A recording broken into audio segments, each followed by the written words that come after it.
ಮೊದಲ ಹಂತದ ಚುನಾವಣೆ ಬಳಿಕ ದೋಸ್ತಿ ನಾಯಕರು ಎರಡನೇ ಹಂತದ ಕ್ಷೇತ್ರಗಳತ್ತ ದಂಡೆತ್ತಿ ಹೋಗ್ತಾ ಇದ್ದಾರೆ. ಶಿಷ್ಯ ರಮೇಶ್ ಜಾರಕಿಹೊಳಿ ಕೋಟೆಗೆ ಇವತ್ತು ಸಿದ್ದರಾಮಯ್ಯ ಎಂಟ್ರಿಯನ್ನ ಕೊಡ್ತಾ ಇದ್ದಾರೆ.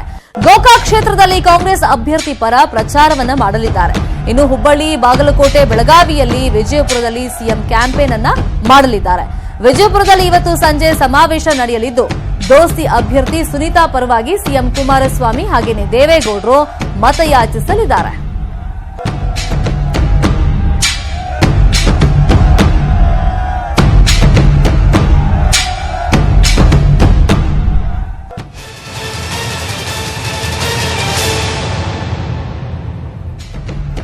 ನಿನ್ನೆಯಷ್ಟೇ ಮೋದಿ ಪ್ರಚಾರ ಮಾಡಿದ್ದ ಚಿಕ್ಕೋಡಿಯ ಅದೇ ವೇದಿಕೆಯಲ್ಲೇ ಇವತ್ತು ರಾಹುಲ್ ರ್ಯಾಲಿಯನ್ನ ಮಾಡಲಿದ್ದಾರೆ.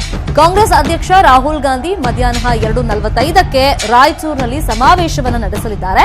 ಸಿಎಂ ಕುಮಾರಸ್ವಾಮಿ, ಸಮನ್ವಯ ಸಮಿತಿ ಅಧ್ಯಕ್ಷ ಸಿದ್ದರಾಮಯ್ಯ, ಆಂಧ್ರಪ್ರದೇಶ ಸಿಎಂ ಚಂದ್ರಬಾಬು ನಾಯ್ಡು ಕೂಡ ಇದೇ ವೇದಿಕೆಯಲ್ಲಿ ಬಲ ಪ್ರದರ್ಶನವನ್ನ ತೋರಲಿದ್ದಾರೆ.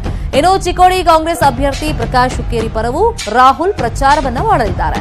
ಇನ್ನು ಸಂಜೆ 5:15ಕ್ಕೆ ಸಮಾವೇಶ ನಡೆಯಲಿದೆ. ರಾಹುಲ್ ಆಗಮನಕ್ಕಾಗಿ ಭಾರೀ ಬಂದೋಬಸ್ತ್ ಅನ್ನು ಮಾಡಲಾಗಿದೆ.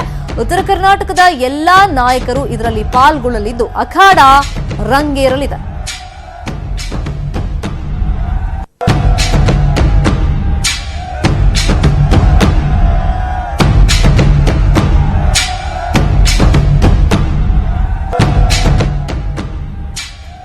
ರಾಜ್ಯದಲ್ಲಿ ಮೊದಲ ಹಂತದ ಎಲೆಕ್ಷನ್ ಮುಗಿದಿದ್ದು ಅಭ್ಯರ್ಥಿಗಳು ರಿಲ್ಯಾಕ್ಸ್ ಮೂಡ್ನಲ್ಲಿದ್ದಾರೆ. ತುಮಕೂರಿನ ಗಾಂಧಿನಗರದಲ್ಲಿರುವ ಮನೆಯಲ್ಲಿ ಬಿಜೆಪಿ ಅಭ್ಯರ್ಥಿ ಬಸವರಾಜು ವಿಶ್ರಾಂತಿಯನ್ನ ಪಡಿತಾ ಇದ್ದಾರೆ. ಇದೇ ವೇಳೆ ಮಾತನಾಡಿದ ಅವರು, ಜಿಲ್ಲೆಯಲ್ಲಿ ದಾಖಲೆ ಮಟ್ಟದಲ್ಲಿ ಮತದಾನ ಆಗಿದೆ. ಯುವ ಜನತೆ ಬಿಜೆಪಿಗೆ ಮತ ಹಾಕಿದ್ದಾರೆ ಅನ್ನೋ ನಂಬಿಕೆ ನನಗಿದೆ ಅಂತ ಹೇಳಿದ್ರು. ಅಲ್ಲದೆ ದೇವೇಗೌಡರದ್ದು ಬೆಳೆಸೋ ಹುನ್ನಾರ ಅಷ್ಟೇ ಅಂತ ಕಿಡಿಕಾರಿದ್ರು. ಇನ್ನು ಈತ ಮೈಸೂರಲ್ಲಿ ಸಿಎಚ್ ವಿಜಯಶಂಕರ್ ಸಹ ರಿಲ್ಯಾಕ್ಸ್ ಮೂಡ್ನಲ್ಲಿದ್ದು ಪೇಪರ್ ಓದ್ತಾ ಕಾರ್ಯಕರ್ತರ ಜೊತೆ ಫಲಿತಾಂಶದ ಕುರಿತಂತೆ ಚರ್ಚೆಯನ್ನ ಮಾಡಿದ್ರು. ಇನ್ನೊಂದು ಕಡೆ ಸುಮಲತಾ ಅಂಬರೀಶ್ ಮತ ಚಲಾಯಿಸಿದ ಎಲ್ರಿಗೂ ನಮನವನ್ನ ಸಲ್ಲಿಸಿದ್ದಾರೆ. ಫಲಿತಾಂಶ ಏನೇ ಬಂದ್ರೂ ನಿಮ್ ಜೊತೆ ಇರ್ತೀನಿ ಅಂತ ಫೇಸ್ಬುಕ್ನಲ್ಲಿ ಬರ್ಕೊಂಡಿದ್ದಾರೆ.